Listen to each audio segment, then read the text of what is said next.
Selamat pagi semuanya, selamat pagi Bu. Perkenalkan, nama saya Widi Sofie Munte dengan NPM 19010300038.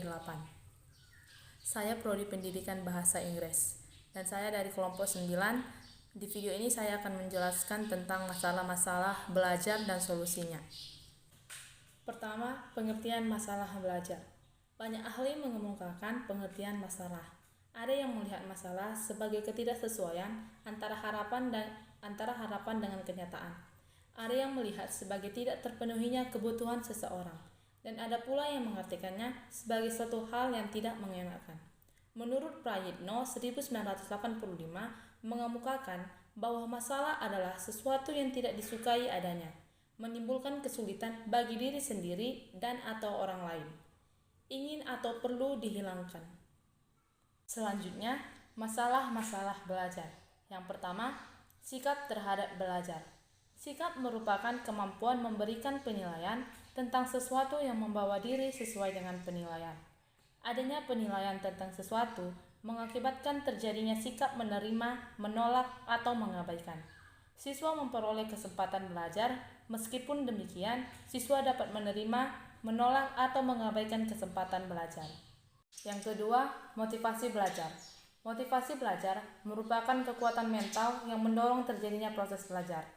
Motivasi belajar pada diri siswa dapat menjadi lemah. Lemahnya motivasi atau tiadanya motivasi belajar akan melemahkan kegiatan belajar. Selanjutnya, mutu hasil belajar akan menjadi rendah. Oleh karena itu, motivasi belajar pada diri siswa perlu diperkuat terus-menerus agar siswa memiliki motivasi belajar yang kuat. Yang ketiga, konsentrasi belajar.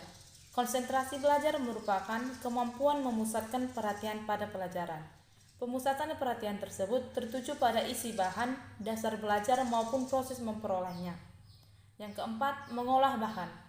Belajar mengolah bahan pelajaran merupakan kemampuan siswa untuk menerima isi dan cara memperoleh ajaran sehingga menjadi bermakna bagi siswa. Selanjutnya, faktor kemunculan masalah. Menurut teori Gestalt, belajar merupakan suatu proses perkembangan. Artinya bahwa secara kodrati jiwa raga anak mengalami perkembangan.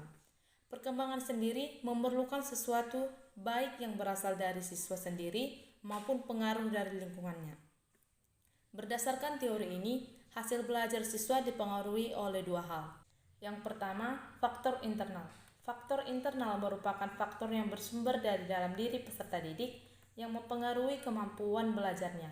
Faktor internal ini meliputi kecerdasan, minat dan perhatian, motivasi belajar, dan ketekunan sikap. Yang kedua, faktor eksternal. Faktor eksternal adalah faktor yang berasal dari peserta didik yang mempengaruhi hasil belajar, yaitu keluarga, sekolah, dan masyarakat.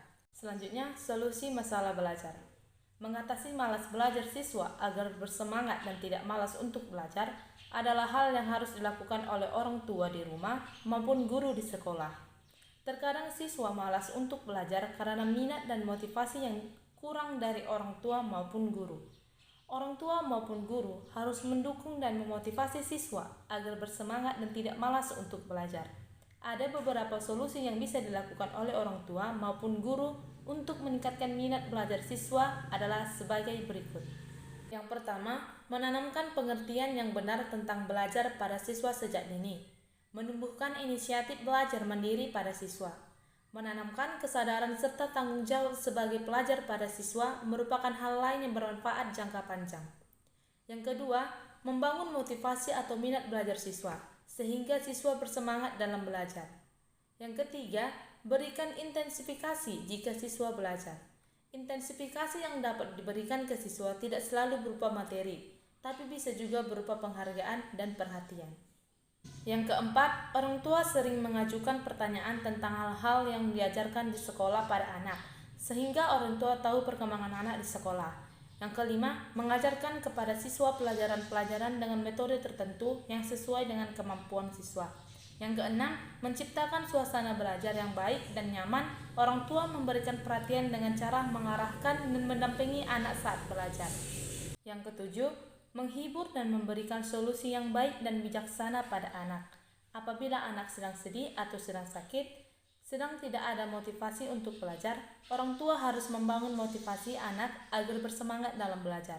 Yang kedelapan, mengarahkan peserta didik untuk berteman dan hidup dalam lingkungan yang baik dan mendukung. Yang kesembilan, tidak memfokuskan bahwa belajar hanya dari buku saja, tetapi dari lingkungan sekitar juga dapat digunakan untuk belajar. Dan yang terakhir, guru dalam mengajar harus melibatkan anak secara aktif melalui kegiatan diskusi, tugas kelompok, agar anak tidak bosan di dalam kelas. Karena metode guru yang mengajar dengan berceramah saja akan membuat siswa merasa bosan dan tidak memperhatikan. Dan yang terakhir, kesimpulan. Dalam dunia pendidikan, kesulitan belajar adalah suatu kondisi di mana peserta didik tidak dapat belajar secara wajar, disebabkannya adanya ancaman, hambatan, ataupun gangguan dalam belajar. Sedangkan masalah belajar adalah suatu keadaan yang tidak diharapkan oleh kita sebagai penyimpang kecil dalam belajar yang kita alami. Ada dua faktor yang menjadi penyebab masalah belajar, yaitu faktor internal dan faktor eksternal.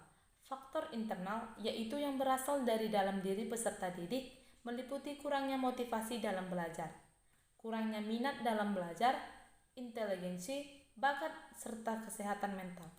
Faktor eksternal yaitu faktor yang berasal dari luar peserta didik, meliputi lingkungan keluarga, lingkungan sekolah, dan lingkungan masyarakat atau sosial.